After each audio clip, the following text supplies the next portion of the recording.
नमस्कार, स्वागत है आपका पीताम्बरा परिवार में।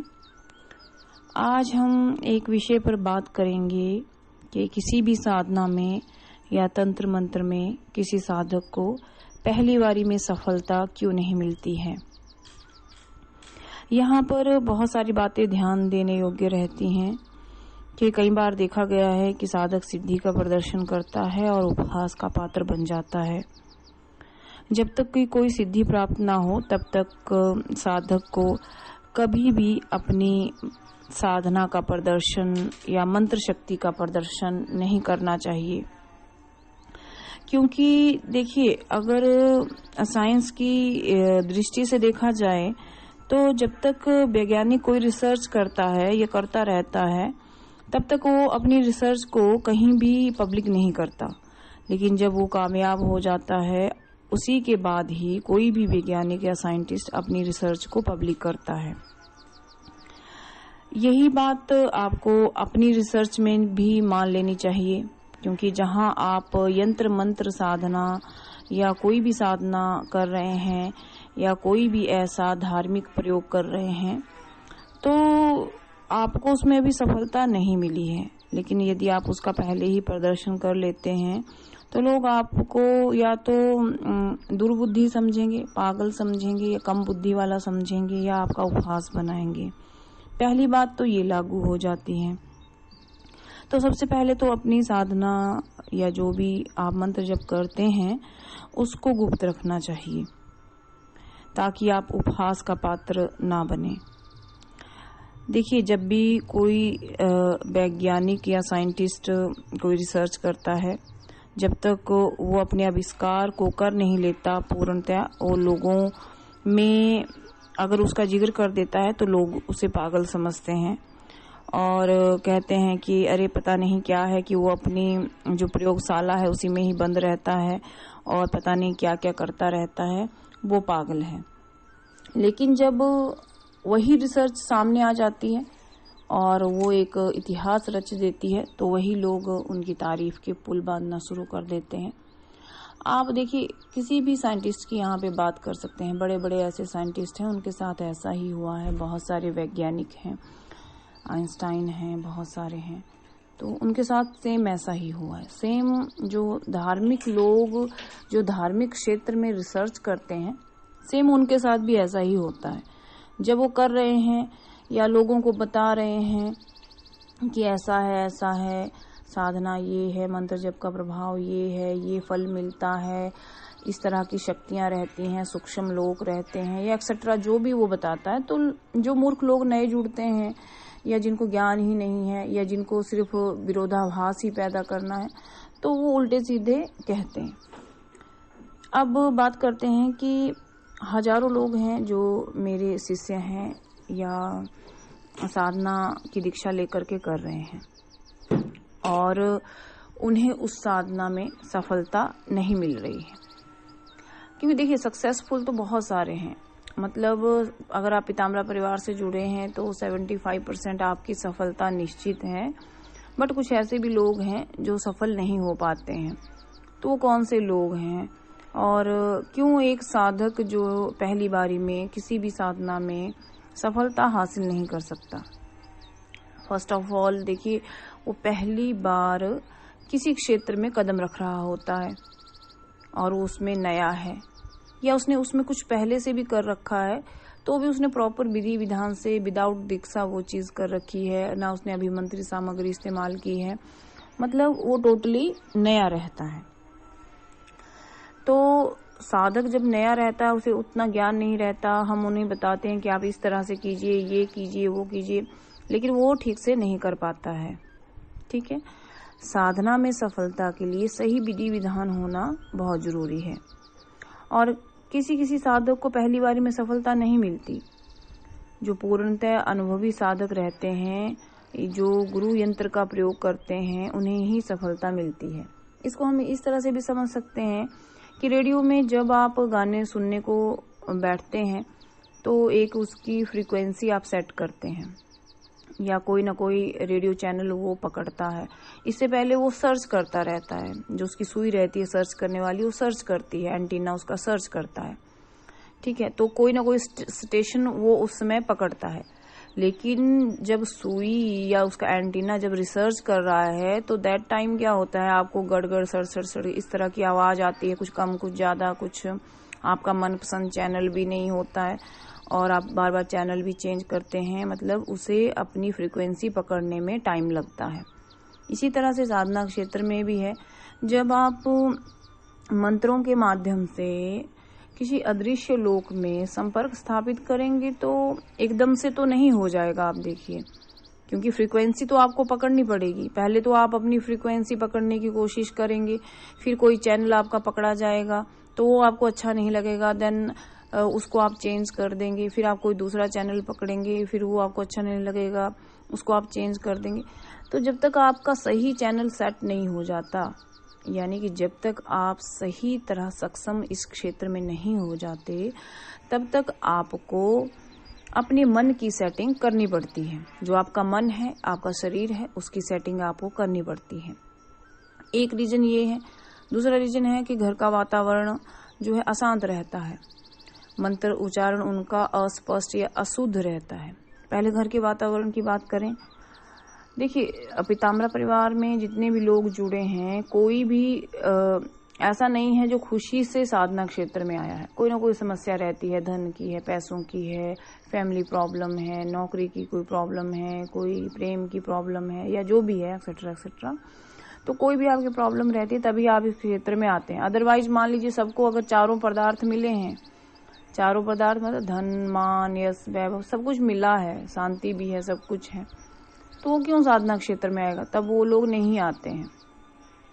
आज तक जितने भी लोग हमारे पास आए हैं उसमें से 10% ही पर्सन ऐसे हैं जो सुखी हैं, संपन्न हैं और मात्र अध्यात्म में रुचि रखने के कारण उसमें वो एंटर किए हैं। बाकी तो सभी लोग ऐसे ही हैं जो या तो किसी समस्या के कारण आए हैं या उनकी कोई जिज्ञासा है जिसे वो शांत करना चाहते हैं। उनके पास कोई ना कोई बेसिक रीजन रहता है कि मुझे नौकरी नहीं लग रही है तो मैं साधना करना चाहता हूँ, पढ़ाई ठीक से नहीं चल रही है मैं साधना करना चाहता हूँ, घर का माहौल ठीक नहीं है तो मैं साधना करना चाहता हूँ। तो इसी कारण से, लेकिन अब बात करते हैं, मान लीजिए आपका घर का वातावरण ही इस तरह का है जो स्पिरिचुअल नहीं है, अशांत वातावरण है, तो वहां से भी आपकी फ्रीक्वेंसी पकड़ने में समय लग जाएगा। और तीसरी बात, आपका मंत्र उच्चारण कई बार अशुद्ध रह जाता है, आप ठीक से मंत्र उच्चारण नहीं कर पाते हैं, क्योंकि देखिए कई बंगाली हैं, कोई आसामीज हैं, कोई साउथ इंडियन है, कोई नॉर्थ ईस्ट से है, तो कोई कहाँ से है, कोई कहाँ से है, कोई नॉर्थ से है, कोई गुजरात से है, कोई अहमदाबाद से है, तो उनका सारा अपना बोली, अपना लोकल लैंग्वेज रहता है, वो उसी में दक्ष रहते हैं, उनको संस्कृत नहीं आती ठीक से। क्योंकि देखिए जो हमारा जितना भी हमारे धार्मिक ग्रंथ हैं वो सभी संस्कृत में ही हैं, बहुत कम हैं जो अन्य भाषाओं में ट्रांसलेट किए गए हैं। एक समस्या ये भी है। फिर भी हम कहते हैं कि आप जो है धीरे धीरे अभ्यास कीजिए और आपका एक ना एक दिन हो जाएगा। आपने सुना ही होगा कि करत करत अभ्यास जड़मति हो सुजान, रसरी यात जाते सिल पर परत निशान। फिर वो लोग अभ्यास करते हैं, करते करते टाइम लगता है, सफलता में भी टाइम लग जाता है। दूसरी बात ये है कि आपके शरीर का रिमोट कंट्रोल आपके पास है, हमारे पास नहीं है। कारण जान लीजिए, आपका बॉडी है, आपको पता है कब सोना है, कब उठना है, कब खाना है, कब मंत्र जप करना है, कब जॉब पे जाना है। मतलब आप अपनी बॉडी को खुद से कंट्रोल करते हैं, या हो सकता है आपकी जो इच्छाएं हैं वो आपको कंट्रोल कर रही हों। अब ये चीज आप लोगों ने डिसाइड करनी है कि हम बॉडी को कंट्रोल कर रहे हैं या बॉडी हमें कंट्रोल कर रही है। यदि आप में निद्रा ज्यादा है, मोह ज्यादा है, लोभ ज्यादा है, तो मतलब आपकी जो इच्छाएं हैं वो आपको कंट्रोल कर रही हैं। यदि ऐसा नहीं है तो मतलब आप बॉडी को कंट्रोल कर रहे हैं। कई लोग साधना बैठते हैं, दीक्षा ले लेते हैं, साधना करते हैं, मंत्र जप के समय नींद आ रही है, उबासी आ रही है, छींक आ रही है, जमहाई आ रही है, और पता नहीं मंत्र जप बैठ करके एक स्थान पे कर रहे हैं, ध्यान कहीं और है। अरे मैंने कल तो दिल्ली जाना है, मैंने लखनऊ से जाना है, मैंने ये करना है, मैंने वो करना है, आज मैंने मम्मी को ये कहा, पापा ने वो कहा, कर क्या रहे हैं? मंत्र जप। और ध्यान कहाँ है? दिल्ली, बॉम्बे, कलकत्ता, मम्मी पापा, दोस्त, ये वो उनके ऊपर है। या फ्यूचर प्लानिंग कर रहे हैं, मंत्र जप कर रहे हैं बट फ्यूचर प्लानिंग कर रहे हैं, अरे मैं कल ये करूँगा, आज मैंने ये किया। ध्यान है नहीं, माला जप रहे हैं, तो वहाँ से भी आपकी जो फ्रीक्वेंसी है वो गलत है। आप केवल एक मशीनी कार्य कर रहे हैं और आप कुछ नहीं कर रहे हैं। इसका कोई प्रभाव नहीं आने वाला है। आपका अपने भावनाओं पे, अपने विचारों पे कंट्रोल होना चाहिए, जो शुरू में साधक के पास ही कंट्रोल नहीं होता है और उसे लगता है कि मैं जो कर रहा हूँ वो मैं क्या कर रहा हूँ, अरे ये तो मैं अपना टाइम वेस्ट कर रहा हूँ, ये मंत्र जब मेरे बस की बात नहीं है, अभी तो मैं आराम से सो रहा होता या सो रही होती, अरे मैं क्या कर रहा हूँ। मैं अगर कोई ड्रिंक करने वाला पर्सन है या नॉन वेज खाने वाला पर्सन है, अरे मैं तो 11 दिन से नॉन वेज छोड़ा हुआ हूँ, ड्रिंक छोड़ा हुआ हूँ, इस साधना से मुझे कोई फल नहीं मिलेगा। अगर मैं नॉन वेज खा लेता तो कम से कम एंजॉय तो होता, ड्रिंक कर लेता तो कम से कम एंजॉय तो होता, इससे मुझे कुछ नहीं मिलने वाला। इस तरह की अनेक भावनाएं जो हैं उनके मन में आती हैं। ऐसी भावनाएं मन में आएंगी, मंत्र जप का कोई फायदा नहीं होगा।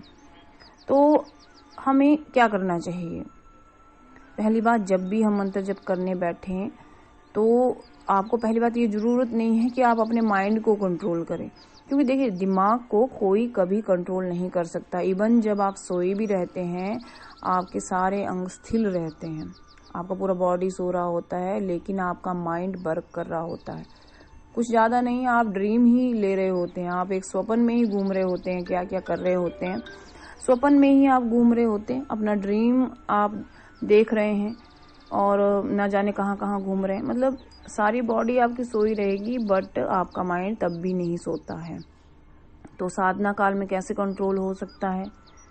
तो साधना काल में उसको कंट्रोल करने की आवश्यकता नहीं है, बट कॉन्सेंट्रेट करने की जरूरत है। मान लीजिए आप मंत्र जप कर रहे हैं, आपका ध्यान भटक रहा है, मान लीजिए आप ओम नमः शिवाय का मंत्र जप कर रहे हैं, ओम नमः शिवाय, ओम नमः शिवाय, और मंत्र जप के दौरान आपका ध्यान कहीं और चला गया कि मैंने कल अपने दोस्त के पास जाना है और ये काम करना है, मतलब ये हम आपको फॉर एग्जाम्पल बोल रहे हैं। तो आप अपने मन को खींच करके लाइए कि नहीं, मैं मंत्र जप कर रहा हूँ और मैं भोले शंकर का नाम ले रहा हूँ, वो मेरे इष्ट हैं, अभी जो मैं कर रहा हूँ उसी में ही मुझे अपना 100 to 100% देना है। इस तरह से आपका मन बार बार भटकेगा जरूर, लेकिन वो शांत होने की अवस्था में आ जाएगा। मतलब अपने मन को कंट्रोल मत कीजिए, अपने मन को आप शांत कीजिए, अपने मंत्र जप की ओर आप कंसंट्रेट कीजिए, माला की ओर कंसंट्रेट कीजिए, या आप जो अपने इष्ट हैं उनका ध्यान कीजिए। मंत्र जप करते हुए आप अपने इष्ट का ध्यान कीजिए।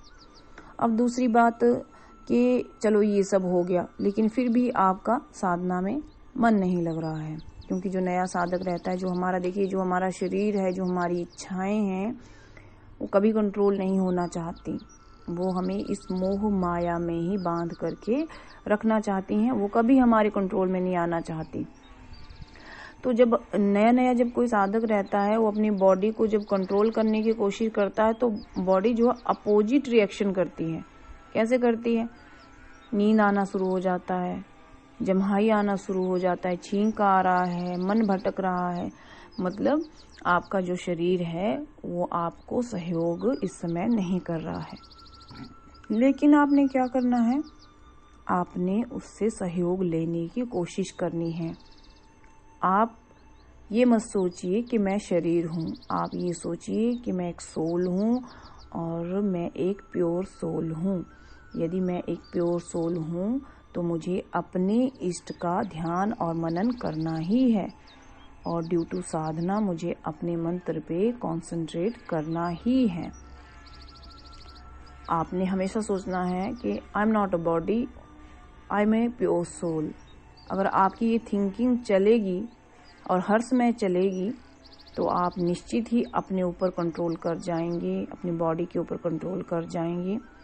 क्योंकि देखिए, अगर हम खा रहे हैं तो भी बॉडी को जा रहा है, अगर हम अच्छा पहन रहे हैं तो वो भी आपके शरीर को पहना रहे हैं आप, ठीक है। लेकिन जो हमारी सोल है वो दिन प्रतिदिन हमारे क्रियाकलापों से, मतलब हमारे कामों से कमजोर होती जा रही है। वो हमारे शरीर के कोने में दुबक के बैठी है। अब लोग कहेंगे कि ये कैसे पॉसिबल है। जो हमारी सोल है वो हमारे शरीर में है, और जो हमारा शरीर है वो उसे कंट्रोल कर रहा है। क्योंकि यदि आप कोई मंत्र जप अपने इष्ट का ध्यान, मनन, उपासना, साधना, व्रत यदि नहीं करते हैं तो हमारी जो सोल है उसका पोषण नहीं हो पाता है। जो हम खा रहे हैं, पी रहे हैं, पहन रहे हैं, वो सिर्फ हमारे जो बॉडी है उसका पोषण कर रहा है। हम अपने शरीर को चमका रहे हैं, चाहे पाउडर लगा रहे हैं, क्रीम लगा रहे हैं, तो हम सिर्फ अपने शरीर को चमका रहे हैं। लेकिन अपने सोल को चमकाने के लिए आप क्या कर रहे हैं? यदि आपने अगर अपनी सोल को चमकाना है तो उसके लिए मंत्र जप, ध्यान, समाधि, व्रत, उपासना, ये सोल के भोजन है। इससे वो मजबूत होती है, उससे मजबूत होती है। और जब आप अंत में, जब शरीर नश्वर है, शरीर नष्ट जब होता है तो शरीर से जब हमारी सोल निकलती है तो वो एकदम यंग सोल की तरह, प्योर सोल की तरह निकलती है, और स्वयं हमारे इष्ट हमें लेने के लिए आते हैं। लेकिन अगर आप अपनी सोल को दबा करके रखेंगे, अपनी अंतर आत्मा की आवाज को दबा कर रखेंगे और सिर्फ शरीर का ही पोषण करेंगे, तो एक दिन ऐसा आएगा कि शरीर नश्वर है, नष्ट हो जाएगा, और आत्मा इतनी कमजोर हो जाएगी कि जब वो शरीर से बाहर निकलेगी तो अंधेरे की यात्रा पे चल पड़ेगी, और उसे वो अनंत यात्रा अंधेरे की करनी ही पड़ेगी। आपको कोई लाइट नजर नहीं आएगी, आपको कोई पंख नहीं मिलेंगे, आपको कोई ये एंजिल लेने नहीं आएंगी, आपको यमदूत लेने आएंगे, मारते मारते लेके जाएंगे, अंधेरे में आप पड़े रहेंगे। ये एक लंबा कॉन्सेप्ट हो जाएगा, इस पर हम फिर कभी वीडियो बनाएंगे।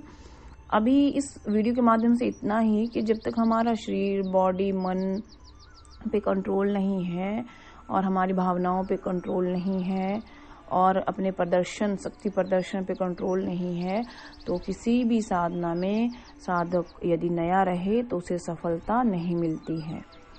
दूसरी बात, एक और चीज हम इस वीडियो के माध्यम से आपको इन्फॉर्म करना चाहेंगे, आप कमेंट बॉक्स में रिप्लाई कर सकते हैं, और वो ये है कि मेरा एक अपना अनुभव है। उसमें मैं पौड़ी गढ़वाल, टिहरी, उत्तराखंड में रहा करती थी आज से कुछ सालों पहले। तो वहाँ कुछ अप्सराएं हैं, देखिए आपको हम वो डिटेल में बताएंगे। कुछ अप्सरा लोग वहाँ पे है मौजूद, और मैं काफ़ी टाइम अपनी लाइफ के हरिद्वार, ऋषिकेश और पौड़ी गढ़वाल और उत्तराखंड में जो श्रीनगर जैसा एरिया है वहाँ पे मैं काफ़ी रही हूँ। तो वहाँ पे मेरी मुलाकात एंजिल से हुई थी, मतलब अप्सराओं से हुई थी, और वहाँ लोकल लैंग्वेज में उन्हें आछरी देवियाँ कहते हैं। वो किस तरह से हुई थी, क्यों? देखिए, मैंने कोई अप्सरा साधना नहीं की, लेकिन फिर भी मुझे अप्सराओं का आशीर्वाद प्राप्त हुआ था, उनकी ब्लेसिंग मुझे प्राप्त हुई थी, और मैंने उनको बिल्कुल लाइव देखा था। तो अगर आप ये सब जानना चाहेंगे कि कैसे देखा था, क्या रीजन उसका रहा था, और ये मतलब ये जो पूरा एक्चुअल जो स्टोरी है, इसको हम रियल स्टोरी कह सकते हैं, जो मेरी लाइफ से जुड़ी हुई एक घटना है जो काफ़ी सालों पहले हुई थी।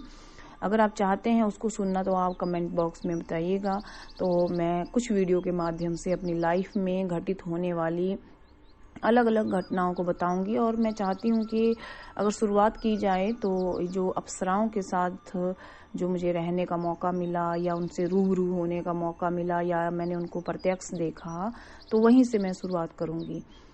पहले अगर आपको ये वीडियो अच्छा लगे तो आप लाइक और शेयर कर सकते हैं। धन्यवाद।